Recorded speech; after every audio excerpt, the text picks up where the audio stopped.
Welcome back everyone for the second last time in this World Cup preview series.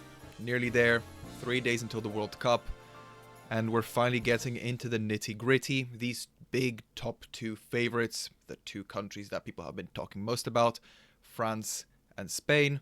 I've been covering all the favorites from worst to best, and as you can tell from today's review on France, I am predicting Spain to be the first. But before we get on and talk about Spain, we obviously need to talk about France and the phenomenal chance that they have going into this World Cup because they have so much quality. 6 down, 1 to go. Tomorrow is Spain, but as I just said, let's focus on France, who in their own right are tremendous candidates to go ahead and lift that trophy. Once again, I surveyed you all, 3,000 people responded, and this is how you voted for France in terms of how likely you think they are to win the World Cup. Second, most likely. By a landslide, it was between them and Spain. Spain in the lead in first place, but France by all means way ahead of Portugal, England, and the likes. And obviously, to understand why, all we need to do is look at their squad. Not much controversy. Looking at it, there was one, let's say, notable omission. Eduardo Camavinga. He's gone off to study business at Harvard instead, missing the World Cup, which is a huge shame for him. He played a big part back in 2022. He's obviously been a super talented player ever since that transfer from Rennes. He's been seen as one of the best young midfielders, and potentially his career has stalled a bit, notably with a significant lowlight being that red card against Bayern. He's fallen out of favour. Didier Deschamps has not selected him to go, and yet in spite of it, you look at this French 11 and it's outstanding. You look at this front four, it's simply unbelievable. You've got pretty much every elite attacker in there, and the rest of the team is not so shabby either, but definitely it is that front four that we're looking at. But not only the front four, but the second 11. Genuinely, this team could very well challenge for the World Cup. They wouldn't be one of the top 5 favorites, but I reckon this 11 would still go into the top 10. Genuinely, the depth that France has is simply freakish. The amount of talent that they have produced is absolutely unbelievable. They are far and away, I would say, the biggest talent factory in all of Europe. I think I saw a crazy stat, which is of all 1,300 players at this World Cup, or however many, it's around that number. About 100 of them were born in France. Simply unbelievable. Those Paris suburbs produce so many players. Clairefontaine, one of the marquee areas of football. And what I will say is depth isn't necessarily always that good. Obviously, it's a game that's often played on the starting 11, on the tactics. But I do think if we are talking tactics and we are talking depth, France is a very applicable case. Because if we compare that to someone like Portugal, this is Portugal's attacking depth. First of all, you look at a lot of these players and you say, well, who is world class in there? And there's not many players, I would argue. Bruno Fernandes is world class. No one else. The second thing is, who here is a clear starter? And again, question marks. But the last thing is, how likely are these players to be used well? How likely is Portugal to actually make use of that depth? And to be honest, Portugal's depth is mostly just a headache around selection. None of these players are so impactful. These players aren't necessarily all so different from each other. So as far as tools in a toolbox, you've just got 15 screwdrivers. It's not very different. Whereas if you look at France, first of all, world class on elite, unbelievable players in there. All you need to do is look at the transfer value. Everyone here, aside from Jean-Philippe Mateta, is above 50 million in valuation. Several triple digit million value players. Some of the best in the world for a start. Clear starters, clear candidates for the starting 11. And then when we look at the substitutes, we have a variety of profiles. You have Barcola, who off that bench is extremely useful. We saw how dangerous he was against Arsenal in spite of not being able to finish some of those chances. In that Champions League final, he came on and looked very threatening. We have Thuram and Mateta, two different types of strikers, a bit more conventional than what France is going to start with, but still extremely useful. And then Akliouche and Ryan Cherki, also big wild cards, great profiles to have off the bench, and it's not only about the quality, but also about the ability to use them. And I would argue France's ability to use them is great. Didier Deschamps, as much as he has not potentially wowed with some of his general coaching, I have very positive memories of his ability to use substitutes, and I think what I will bring you back to is that 2022 World Cup final between France and Argentina, because many people remember it as the Kylian Mbappe show, the hat-trick. But actually the game turned, I would argue, twice before Mbappe even scored the first goal. The first one, Argentina go 2-0 up, I think around the 36th minute. The substitutes bench, Didier Deschamps, turns towards it, waves off two players, waves on two players. On come Colomwani and Thuram, off come Giroud and Dembele. And it was a great decision. France were more threatening offensively, which allowed them to stabilize. Before that, Argentina were just pelting France. They were in their face the entire game, and France did not mount enough offensive threat to prevent Argentina from going so offensive. After this 40th minute, it started stabilizing a lot, and going into that second half, France was slowly turning it. And moment number 2, 71st minute, still 2-0, Deschamps turns towards the substitutes bench and waves on Kingsley Coman and Eduardo Camavinga. And I think this is the change where Didier Deschamps saw blood. He saw that this was the time to turn the match. And these two players absolutely were key to that comeback. Kingsley Coman and Camavinga were phenomenal. They came on. The impact they provided, Colomwani as well, who had come on in the 40th minute, was extremely effective in terms of helping that France general play. And ultimately, it was what gave France the momentum to actually make that comeback.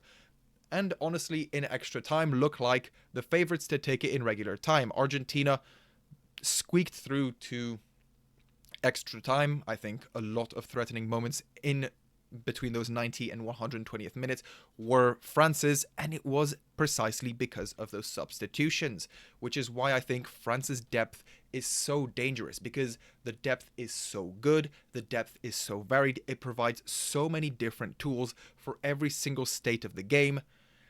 That being said, most of them are offensive. If you do look at the defense, there are some question marks around there. In particular, I would argue around that midfield of Tchouaméni and Rabiot, and then the fullbacks as well. Theo Hernandez and Koundé, not quite as good as you would hope. But still, we have to look at that attack, and it's almost the big Ballon d'Or question. Sorry, Désiré Doué, you're not included in this one just yet, potentially in future years, but France arguably have 3 players who could all contest for the Ballon d'Or this summer. Kylian Mbappe, not the greatest season at Real Madrid. I think individually he was good, but he will not be recognized for any awards just yet. If he turns it around at this World Cup, if he's the main man, we know that Real Madrid PR is strong. We know that Kylian Mbappe PR is strong. And we know that individually he has the potential to be the very best player at this World Cup. Dembele, obviously the most successful club season. Won everything with PSG again, back-to-back. The media narrative is very strong behind him. And then Michael Olise. Absolutely outstanding. As a Bayern fan, I've run out of words to describe him. I've run out of superlatives. He is such a phenomenal player, and I do think he will be very good at this World Cup. And the World Cup absolutely matters. This World Cup will decide the Ballon d'Or. If we look at the previous editions, so many times the international tournaments have decided it. 2016, Ronaldo won it because of the Euros. 2018, Modric won it because of a good World Cup campaign. 2021, Messi won it because of the Copa America. 2023, Messi won it because of the World Cup. And 2024, Rodri won it because of the Euros. Who will it be in 2026? There is a good chance that it is a French player. And with all due respect to Ousmane Dembele, I think he's not going to be the one. I think if France do win it, I do expect a big performance from one of these players. If France win it without any standouts, it could still be Dembele, but I simply don't think that France would win without having a player that takes this competition by the neck and makes it their own. And I don't think it is Dembele. I don't think his individual impact outside of that PSG system is as significant as the other players. And I also think he is a bit less suited to international style football than Olise and Mbappe. I think they are the two to look out for. Just in terms of how their profiles suit international football. Mbappe, exceptionally physical. We know he is rapid, he is strong, he is great at those runs in behind, those spaces that are often left a bit more open in international football. He is a killer on the break. And then Michael Olise, I would argue, out of any French player, has had the best chemistry with Kylian Mbappe. Generally, his level for France has been very good. His level for Bayern has been stratospheric. A phenomenal player. And I do expect one of these two will look like the standout performance for France at this World Cup and could potentially be the standout performance in general, which I would argue would secure them the Ballon d'Or. But if we are talking about the positives of the attack, we need to temper these expectations a bit because this defense is not great.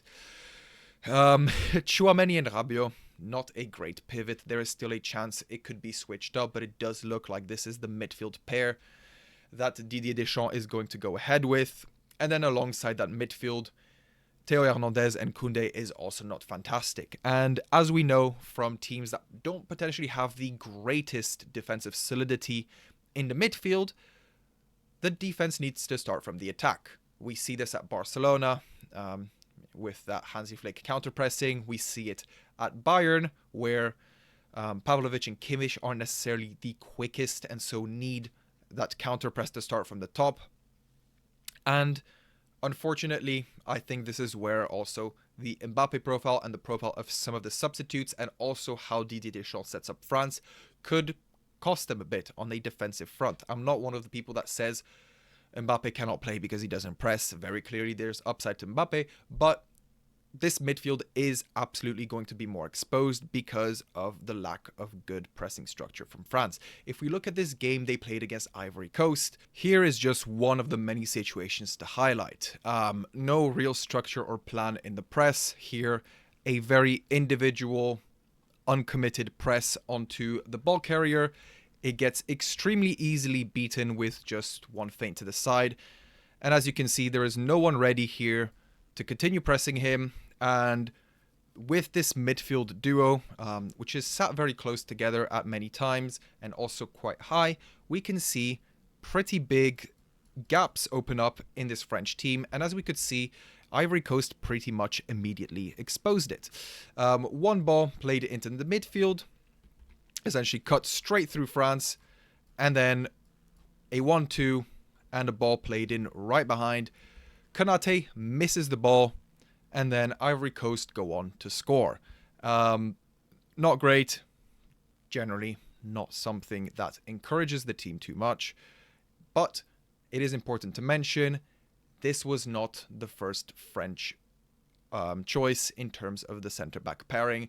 And as much as I do think there are structural issues, these structural issues will be somewhat carried by these two, Upamecano and Saliba. In my opinion, two of the four best centre-backs in the world. Saliba, top 1, top 2. Upamecano, top 3, top 4. Both exceptional players. And we can honestly see even their individual footprints on how they would have prevented this goal. Saliba simply wouldn't have let the attacker get away from him here. He would have stayed tighter and wouldn't have allowed him to get that ball and lay it off. And Upamecano, king of defensive recovery actions, would have likely been able to get back and prevent this action. Simply phenomenal players, and I do think their quality will stand out in terms of being able to help France. William Saliba, obviously a bit of an injury scare, but does look like he will be fit for the World Cup. A key part of that Mikel Arteta defense. Arguably one of the very best defenses of this generation, of this century, honestly. A phenomenal defense, and William Saliba, in my opinion, plays the more important part in it. more than Gabriel does. I think Gabriel does make up for it a bit in terms of his ability in both boxes, but just in terms of the defensive intelligence, I think Saliba is the leader in there. And then Upamecano as well. We see Michael Olise raving over him. It takes a certain quality of player to make Michael Olise nonchalant and grinning in an interview, and Upamecano does absolutely that. He is an unbelievable player, and simply from a physical level, he is absolutely abnormal. I would love to highlight this one situation against PSG in that first leg, in that 5-4 game, where Bayern were exposed so many times, and despite conceding 5 goals, Upamecano was one of the standout players because his recovery defense, his ability to make up for his teammates' issues was simply phenomenal. In this case, Vitinha plays a ball in behind, Tah slips, falls over, Upamecano starts way behind Ousmane Dembele, who is rapid and extremely technical, and he manages to handle him. What I would like to point out is simply the physical attributes here. Upamecano has to face multiple different directions because Ousmane Dembele is trying to spin him left and right, and the amount of times he turns and doesn't lose balance and keeps himself on Dembele is simply phenomenal. Facing one way, facing the other, turns, keeps swinging his body back and forth, opening up his hips to change the direction in which he's running to match Ousmane Dembele.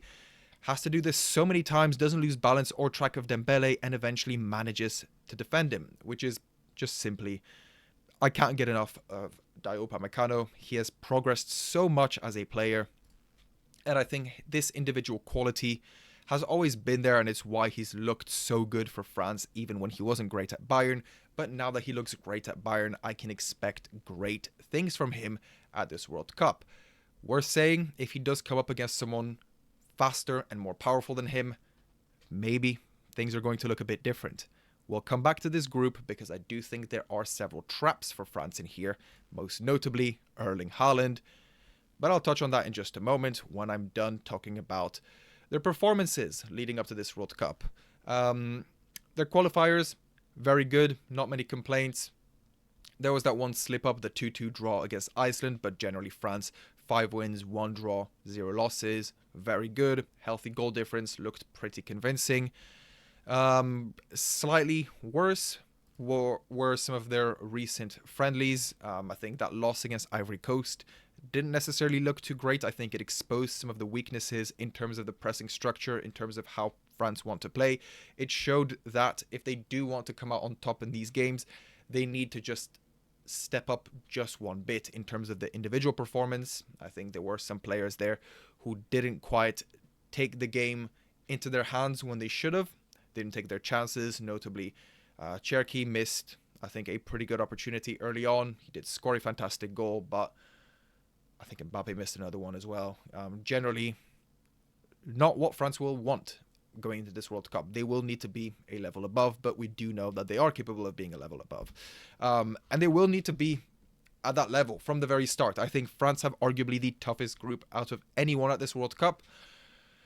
France, Senegal, Iraq, Norway, Group I. Extremely tough. Senegal, obviously, the winners of the AFCON on the pitch.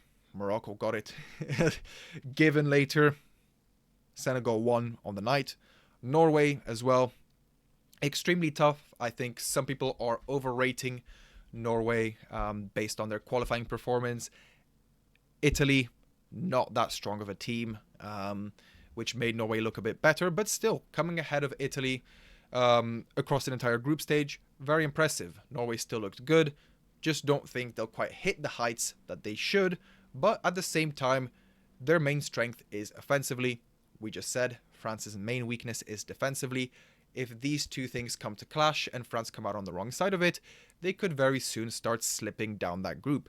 And unfortunately, even if France finish first in their group, they don't have a very good bracket. They are, first of all, on the same side of the bracket as Spain. Assuming the most likely outcomes happen, they will meet Spain before the final.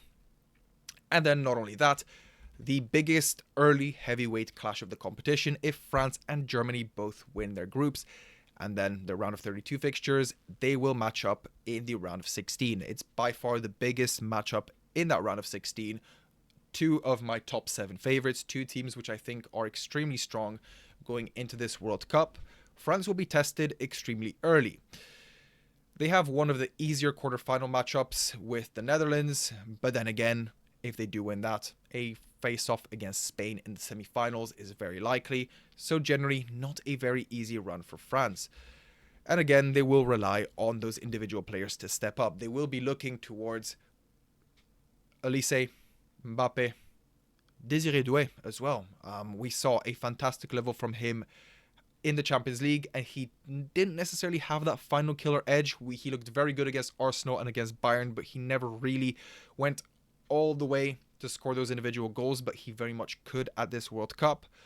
Ousmane Dembele, Ballon d'Or. Does he want a second one? If he does, he's going to have to turn up. As I mentioned, I think Olise and Mbappe are my standout candidates to be those top two. But generally, a very promising World Cup for the French. One that they will win on quality rather than necessarily tactics. But we know they have it in them to pick out those moments, to turn up, grab the game, get those goals, and end up winning. And yeah, nearly at the end of this prediction series, these previews. We've just got Spain left tomorrow. The World Cup is just around the corner, extremely close. We will see how these predictions age. You might already have some thoughts on how you think they'll age already now. Do you think I'm overrating France, underrating them? Do you perhaps think that they are the favorites? Do you perhaps think that it's not Olise and Mbappe that are going to be the standouts? Do you think anyone else is going to turn up? Do you perhaps have faith in one of the PSG players? Could one of the substitutes surprise? Plenty to talk about with this French team. So many interesting players to think about. In any case, see you guys tomorrow for one final preview. We will talk about Spain, the favorites, and why I do think they are the most likely to lift that title. See you tomorrow.